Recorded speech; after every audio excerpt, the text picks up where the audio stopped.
The thing is with Wiggins, it's not about one. I just think that there are times where we underrate how difficult it is when you're exerting a ton of energy on the defensive end to then exert a ton of energy on the offensive end. It's very difficult to burn the candle on both ends, right? When you're doing that. I want him to attack with aggression more. Right. That, to me, if I were to tell Andrew one thing, it would be like, don't settle. You can shoot threes well. Right. Don't settle for the mid-range and the three. I want to see you take hard dribbles into the paint basket and attack. And when he's attacking, that to me, that's the best version of him. Yeah, and don't be afraid to go to the free throw line. I know the free throw line has been a bugaboo for Andrew Wiggins. Yes. That's the one knock on him. Don't be afraid to go to the free throw line because the more you can accumulate fouls, you're going to get into the bonus early in the quarter. And you have two of the greatest free throw shooters of all time in Klay Thompson and Steph Curry. And then Chris Paul knows how to. We saw that yesterday against De'Aaron Fox. Lunch Pail? I met him yesterday at the Summit. Lunch Pail, I think. He had a Dodge Charger. He was chopping it up with me. And he goes, the one thing that nobody's talking about with CP3, and you guys missed this. He goes, CP3, with all the antics, is going to get foul calls. Always. How's that help out Steph Curry when it comes to getting calls? That's having CP3 on his team. Very underrated. Politicking on every Paul timeout. knows how to work the referees. Well, you were talking about Andrew Wiggins attacking. I do think a small part of his reluctance to attack the rim. That free throw line. Absolutely. Yep. A small part. A small part. But if you could attack, and he only took 2 threes yesterday. He was 1 of 2. Kuminga maybe settled for the 3 a little too much yesterday. 2 of 5. But he'll learn. Go attack. Get to that free throw line. Who cares? Make or miss, 75%. I know he's aiming for that. Just get to the free throw line. Because, again, I see 15 free throw attempts yesterday to the Kings 24. You got to attack a little more. You get a little too jump shot dependent. Although they only shot 31 threes yesterday, they shot over 51% from the three-point line. I do want to see this team attack a little more. That's why I'm so excited about Trayce Jackson-Davis. Because when he rolls to the basket, he's looking to finish. Well, I think one thing I want to see with this team is, don't be over-reliant on the three-point line. Yeah, that's what I'm saying. And you're talking about the mid-range and opening that up. There were times last year it did feel like it was three-point line or bust, and they stopped attacking the rim. But to me, the whole mid-range area with CP3, inherently that is a big part of his offense, is working three-point line in. I want to play this cut from Lake Up on how Chris Paul fits with the Golden State Warriors. Yeah. I was at a dinner on Monday night that we did for the team and a lot of our sponsors, and Chris was there. And he, first of all, I've known him on the outside of basketball because of the collective bargaining negotiations over the years. He's involved in that, and I was involved in that. He's really smart, and he's very personable off the court. So I knew that about him. But the thing is, I think what people didn't understand is how much of a team player, how much of a leader he is. He's going to come in. He's already, starting in August, the team has been working out, playing together. He has engendered a lot of that, helped a lot of that happen, along with Steph and others. I don't think this is my 14th year. I don't think that we have had a year where we've had the players all working out together, getting together, becoming one, all that kind of camaraderie. I don't think we've had a year like that prior to the start of training camp. That helps a lot.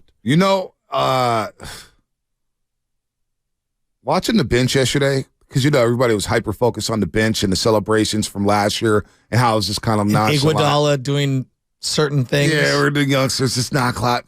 The bench is into it. Well, yeah. The vibes feel like they're back. They're talking about connectivity. Now let's see if they lose 4 or 5 on the first road trip, right? Or when they go 7. Connectivity always feels good at the beginning. Yeah, it feels good. It feels great. But that is very interesting that they all got together. Chris Paul's made. That surprised me. Yeah, he's like the 6 a.m. flight on Southwest Airlines to go work out with Steph Curry because he knew his time was limited. He takes Southwest like us? Yeah, he takes Southwest. No private. He got on a Southwest flight. He's got to have like that premier booking stuff, right? The Marcus Thompson article, and Marcus Thompson II wrote a great article about Chris Paul signing up for the San Quentin visit and going to meet with the prisoners in San Quentin. He's trying to endear himself to this culture and this organization. I'm not mad at that. Everything is like this whole ego to Chris Paul and what we're afraid of. It's been the complete opposite. The guy wants to win. Unfortunately, all the antics that we've seen over the years, it's been overshadowed. The guy wants to win. But I just always believe desperation is when deals come together, right? When you have, especially labor agreements, people don't want to miss out on checks. and the bigger company that's negotiating or the bigger companies that are negotiating with the labor boards don't want to miss out on production. And so there's an impasse. And then at some point, there's desperation. And that's when a deal gets done, right? Yep. And I look at it like from here, like Chris Paul's in a real desperate spot. I mean, the waning years of his career are winding down here. Team option.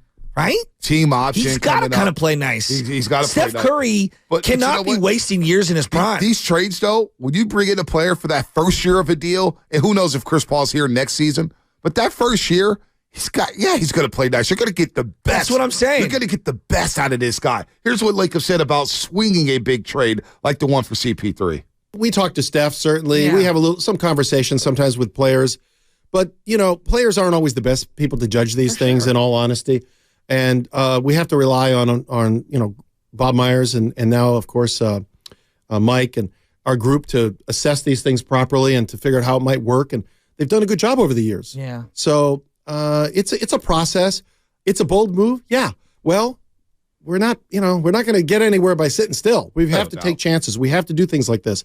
And I think this is a great move. I'm extremely excited about this team. He has, and he's been talking about that all summer. The end of the game right here is on our television. Yeah. They're replaying it, and they had a lineup to close the game. And I don't believe this will be a lineup that you're going to see a lot. But to end the game, it was Saric, Wiggins, Clay, CP3, and Steph. I could see Saric in a lot of closing lineups. And I think times. Clay as well. The spacing that they had in the final couple minutes because of the willingness of a passer of Saric and his ability to knock down a three and the stretch.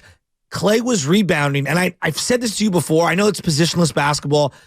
To me, he is evolving into that stretch four. And if he can rebound a little better and start to do some of the little things that he did in the final couple minutes like he did last night. Exactly. And you put a guy like Saric on the floor, maybe it's Draymond, maybe it's someone else.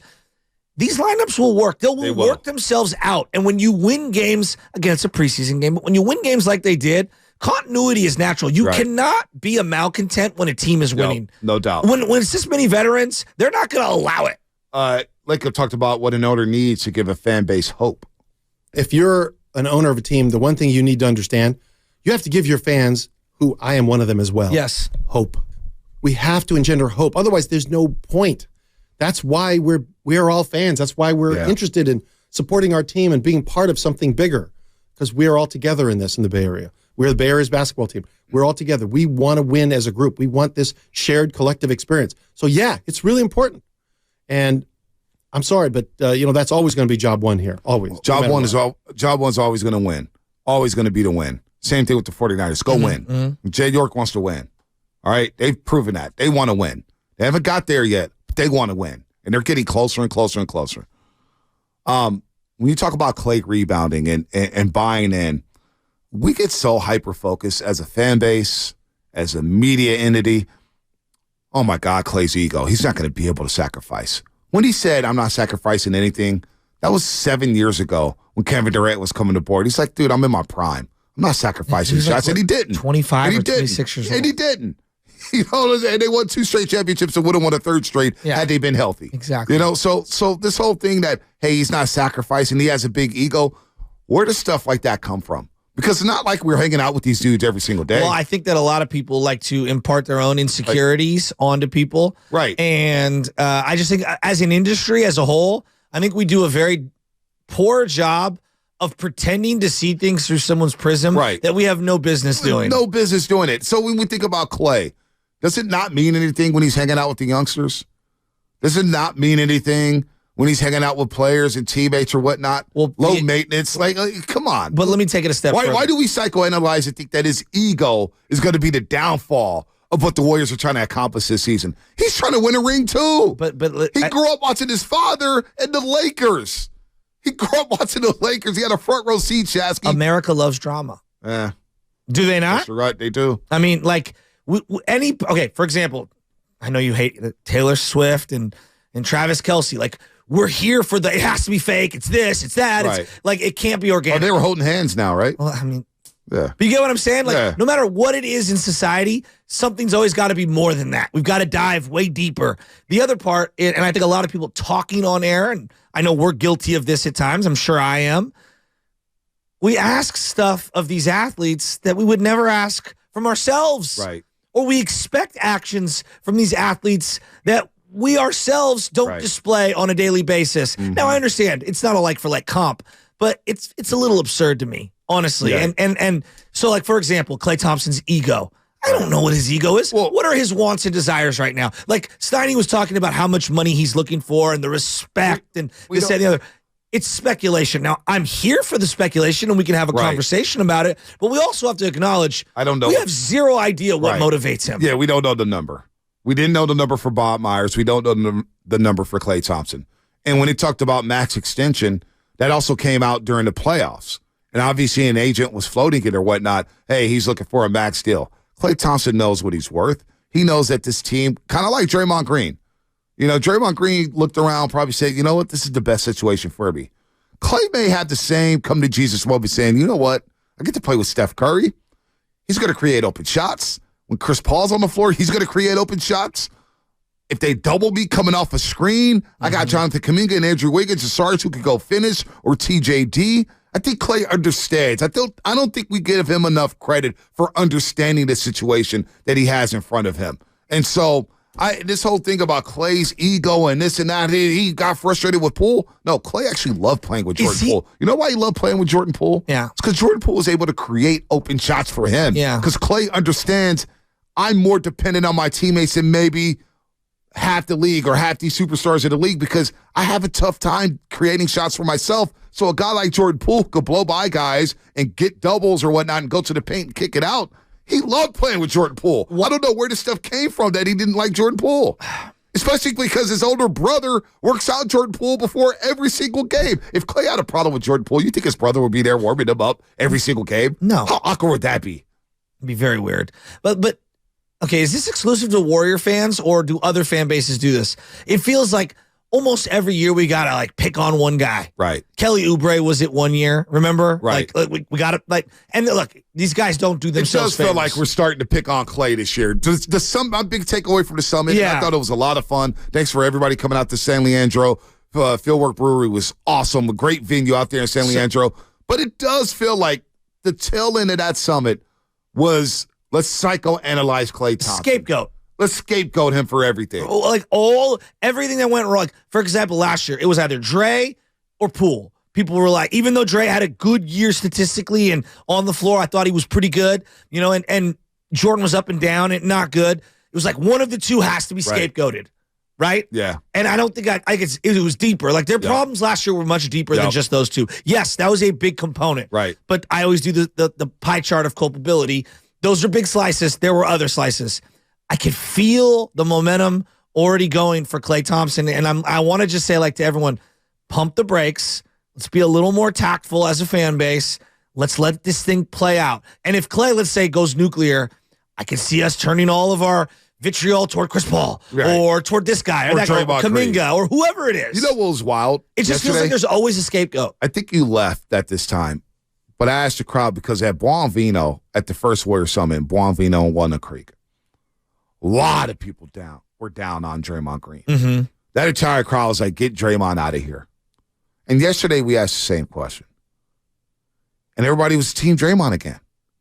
It was just kind of wild. Isn't that kind of the Draymond experience? Yeah, but like we're so hyper-focused on a bad series against the LA Lakers. And I get why it was bad from a basketball sense. Uh-huh. He had a bad series. But Draymond had a horrible series against the Toronto Raptors. Remember that? He had 30 turnovers in 6 games. And Siakam destroyed him. It was a bad matchup. And nobody talks about it. I think we all over-focus on your flaws when you lose in a playoff matchup, and I think it permeates the entire offseason, and it's over the top. I just want to.